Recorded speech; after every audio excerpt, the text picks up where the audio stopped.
तो वेतन जो क्या होता है, वेतन आयोग आपको बता दे कि डीए का इन्फ्लेशन के साथ जो होता है कॉम्बिनेशन नहीं बैठता, इन्फ्लेशन भागता चला जाता है और डीए उस हिसाब से भागता नहीं। आपको पता होगा केंद्रीय कर्मचारियों को साल भर में डीए 6 से 7% मिलता है, यानी हर 6 महीना पर 3% कभी बढ़ता है, कभी 4% बढ़ता। तो मान के चलिए 7% साल भर में बढ़ता और 3% का सालाना इंक्रीमेंट लगता है, जहाँ तो टोटल कह सकते हैं 10 से 11% सैलरी बढ़ती सरकारी कर्मचारियों की। लेकिन जो महंगाई है, इन्फ्लेशन है, बहुत तेजी से भागती है, एक्सपोनेंशियल ग्रोथ करती है, जहां दोस्तों बहुत तेजी से ग्राफ भागता है। तो इसीलिए सरकार क्या करती है, हर 10 साल पर वेतन जो सरकारी कर्मचारी का वेतन भत्ता और लाभ है उसका कॉम्बिनेशन बैठाती है समय के अनुसार। जहाँ दोस्तों कि यानी जो समय चल रहा होता है क्या उनके साथ कंपेटिबल तरीके से उनको मिल रहा है। जहाँ दोस्तों यानी क्या एक सरकारी कर्मचारी जिसमें एक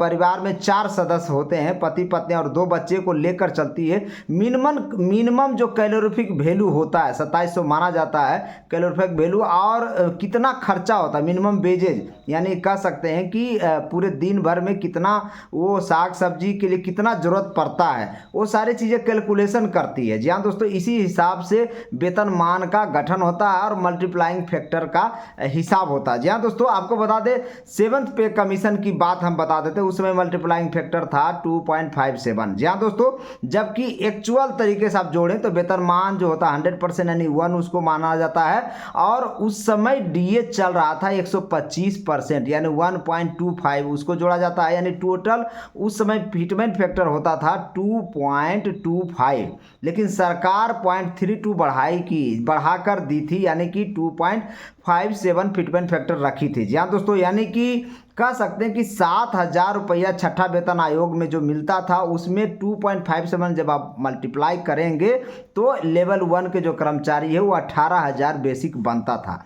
और वही कहानी अब हो रहा पे मैट्रिक्स जो acquired formula, doctor acquired formula जो पे मैट्रिक्स आया था वो 7वां वेतन आयोग में आया था, और सेम चीज़ें अभी 8वां वेतन आयोग में भी रहने वाली है। यानी कि कह सकते हैं कि पे मैट्रिक्स आपको बता दें उसमें जो मल्टीप्लाइंग फैक्टर होगा वो इसी पे चर्चा हो रहा कि कितना मल्टीप्लाइंग फैक्टर इस बार दिया जा सकता है। तो वेतनमान को 100% यानी 1 मान के जोड़िए, और अभी जो डीए चल रहा है केंद्रीय कर्मचारियों का डीए 53% चल रहा है, 3% और अब बढ़ा लीजिए तो 56 हो जाएगा। और जनवरी 2026 में, जी हाँ दोस्तों, जनवरी 2026 में 3% और बढ़ा के जोड़िए तो 59% होता है, यानी 0.59। जी हाँ दोस्तों, यानी टोटल आप जोड़ेंगे तो 1 आपका वेतन का 100% का, और जो डीए है 59% उसका 0.59, यानी 1.59 फिटमेंट फैक्टर हुआ। अब इसमें सरकार कितना बढ़ाती है। जी हाँ दोस्तों, सरकार का कहना है कि इसमें करीब 1.92 करने का विचार चल रहा है। जी हाँ दोस्तों, लेकिन मंजीत सिंह पटेल का कहना था कि जो मल्टीप्लाइंग फैक्टर है, जो फिटमेंट फैक्टर है 2.25 से कम नहीं हो सकता। जी हाँ दोस्तों, कम से कम सरकार को 2.25 देना पड़ेगा, लेकिन कई मीडिया रिपोर्ट्स में चल रहा है कि 1.92 फिटमेंट फैक्टर सरकार दे सकती है। जी हाँ दोस्तों, अब ये टोटल चीज़ सरकार के ऊपर डिपेंड करता है। जी हाँ दोस्तों, गठन होगा, उसका अध्यक्ष बनेगा, सारा कैलकुलेशन करेगा, और सिफारिशें लागू करना ना करना सरकार के हाथ में होती है। जी हाँ दोस्तों, यानी मोदी सरकार चाहे तो लागू कर भी सकती है, नहीं भी कर सकती, वो अलग बात है, सिफारिशें की बात मैं बता रहा हूँ। लेकिन जब मंजूरी मिल गया गठन करने की तो मोदी सरकार जरूर करेंगे, ये 100% है। जी हाँ दोस्तों, लेकिन आपको बता दें जो फिटमेंट फैक्टर 1.92 भी अगर सरकार देती है, अगर की बात मैं बोल रहा हूँ। जहाँ दोस्तों अब सरकार का डिसीजन लेना है, यानी 18,000 गुने आप 1.92 करोगे तो आपका जो बेसिक सैलरी लेवल 1 कर्मचारी होगा L1 में, लेवल 1 के कर्मचारी, उसको 34,560 रुपया हो जाएगा बेसिक मिनिमम सैलरी। और पेंशन की बात करें तो उसका आधा हो जाएगा पेंशन। जी हाँ दोस्तों, यानी 17,280 रुपया पेंशन बनेगा। तो इस तरह से बढ़ेगा। लेकिन आपको बता दें जैसे ही पे मैट्रिक्स लगेगा डीए 0 हो जाएगा। जी हाँ दोस्तों, यानी डीए जो होता है 0 से शुरू होगा, HRA जो आपको मिल रहा है XYZ कैटेगरी, उसी हिसाब से किसी का 10% मिलेगा, किसी का 20% मिलेगा, किसी का 30% मिलेगा। इसके अलावा ट्रेवलिंग अलाउंस मान के चलिए 5% मिलता है तो 5% के आसपास वो बढ़ेगा। इसके अलावा आपका कुछ और भी कई जगह पर भत्ते LTA जिसको बोलते हैं, हर 3 साल पर 10 दिन का वेतन 6-7 हज़ार रुपये मिलता है, वो अलग मिलेगा, वो अलग चीज़ें राज्य सरकार में ऐसी चीज़ें होती हैं। जी हाँ दोस्तों, या आपको बता दें तो मुख्य रूप से जो वेतन है लगभग आपको अगर 34,560 रुपया मिनिमम होने का संभावना है, ये मीडिया रिपोर्ट्स के अनुसार हम बता रहे हैं आपको। तो ये चीज़ें हो सकती है, सरकार अब कितना बढ़ाएगी कहना मुश्किल है, आने वाला वक्त ही बताएगा। लेकिन मंजीत सिंह पटेल का कहना था कि सरकार को कम से कम 2.25 मल्टीप्लाई करना पड़ेगा। जी हाँ दोस्तों, क्योंकि जो 20-22 साल नौकरी कर लिए होते हैं उनका ऑलरेडी बहुत वेतन बढ़ गया होता है। जी हाँ दोस्तों, यानी 2 टाइम्स तो ऑलरेडी उसका हो चुका होता, यानी 1.92 का सवाल ही नहीं उठता, हो सकता है 2.25 रहे। जी हाँ दोस्तों, ये मंजीत सिंह पटेल का कहना, क्योंकि उनकी बातें गवर्नमेंट के जो वित्त मंत्रालय में कई गवर्नमेंट कर्मचारी हैं जिनसे उनका डायरेक्ट बात होता है। जी हाँ दोस्तों, तो हो सकता है वो सही हो। और बाकी जो बोझ की बात है, बोझ तो नहीं कह सकते, लोड की बात है, सरकार के ऊपर 2 लाख करोड़ का लोड पड़ेगा और वो 2 लाख कहाँ से लाएंगे इसके बारे में भी मंजीत सिंह पटेल ने बता दिया। जी हाँ दोस्तों, मंजीत सिंह पटेल का कहना है कि जो NPS में पैसा 10% हम लोग का कटता है, 14% सरकार जमा करती है।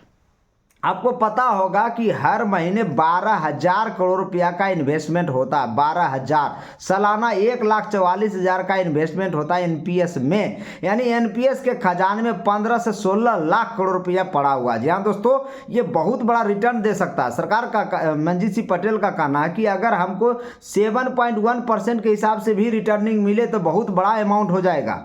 और अगर कोई भी सरकारें अच्छी जगह इन्वेस्ट करती है तो उनको कम से कम 10% का रिटर्न मिलता है, तो 3-4% का वहाँ से उनको जनरेट हो जाएगा पैसा। जी हाँ दोस्तों, तो मंजीत सिंह पटेल का जो बात होता है ना, लॉजिकली फिट होता है। जी हाँ दोस्तों, कई लोगों का मानना कि सरकार तो चाहे तो टैक्स से भी अपना 2 लाख करोड़ ले आ सकती है। जहाँ दोस्तों GST से भी ले आ सकती है, या फिर जहाँ चाहेगी वहाँ भी कोतमाली जो उसको बोलते हैं, कोती मार लेना, कोतमारी करके भी जुटा सकती है। ऐसा बात नहीं है, लॉजिकल तरीके से बात होती है तो समझ में भी आती है। तो सरकार जो है मंजीत सिंह पटेल जो बता रहे हैं वो लॉजिकली रूप से फिट है और सरकार को इस पर भार भी नहीं पड़ेगा, क्योंकि इस बार जो बजट पेश होगा सरकार हो सकता है 60 लाख या 62 लाख करोड़ का बजट पेश कर सकती है, क्योंकि 55-56 लाख का तो पिछले बार ही बजट पेश हुआ था। और ये जो सरकारी कर्मचारी के ऊपर जो 8वां वेतन आयोग जो आने जा रहा है 26 में, उस पर 2 लाख करोड़ का लोड पड़ेगा, प्रेशर पड़ेगा, तो सरकार चाहे तो कहीं से भी एडजस्टमेंट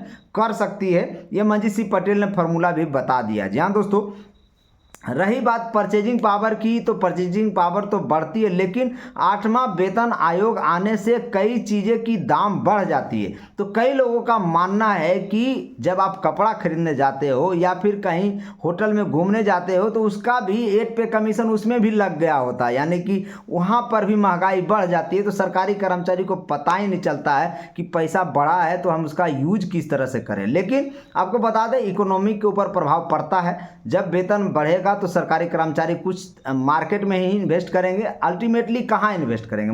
मार्केट में करेंगे, तो मार्केट रन करना शुरू कर देता है। जी हाँ दोस्तों, यानी सरकार को, इसे पिछले वाले वीडियो में भी हम बताए थे कि सरकार को 47% टैक्स के रूप में चला जाता है। वो इस तरह से, क्योंकि 27% जो बढ़ी हुई सैलरी जो होती है उसका 27% इनकम टैक्स में चला जाता है। आपको बता दें लगभग 20% आपका इनडायरेक्ट टैक्स रूप में चला जाता है। जब आप कुछ सामान खरीदते हैं मार्केट से तो उसमें इनडायरेक्ट टैक्स लगता है। तो इस तरह से सरकारी कर्मचारी का जो बढ़ी हुई सैलरी है उसका 47% जो है टैक्स में ही चला जाता है। ये हम पिछला वीडियो में भी बता चुके हैं। तो कुल मिलाकर कहें तो सरकारी कर्मचारी को फायदा ही होगा, घाटा तो होने वाला चीज़ ही नहीं है। पे कमीशन इसलिए ही लाया जाता है ताकि सरकारी कर्मचारियों का जीवन स्तर सही तरीके से चल सके। ये सेम बात मोदी साहब ने की है ट्विटर पर भी। आपको इस वीडियो में हम उनका ट्विटर वाला भी पूरा कोटेशन डाल देंगे ताकि उसको भी पढ़ के आपको समझ लीजिएगा। जीवन स्तर ऊँचा हो जाएगा, परचेजिंग पावर बढ़ जाएगा, सरकारी कर्मचारी काफ़ी खुश है, मनोबल काफ़ी बढ़ चुका सरकारी कर्मचारियों को, और काम भी सही तरीके से करेंगे ताकि आउटपुट जो है ज़्यादा निकलेगा। जी हाँ दोस्तों, यानी सरकार को भी इसमें फ़ायदा होगा अल्टीमेटली। बाकी मेरे चैनल पर कुछ भी सवाल है इससे रिलेटेड तो आप पूछ सकते हैं, और उसका कमेंट, अगर कुछ अच्छा सवाल होगा तो उसका जवाब हम ज़रूर देंगे, या फिर हमको अगर नहीं आता है तो कहीं से पूछ के उसका जवाब ज़रूर आपको देंगे। बाकी मेरे चैनल को लाइक करिए, शेयर करिए, सब्सक्राइब करिए। जय हिंद।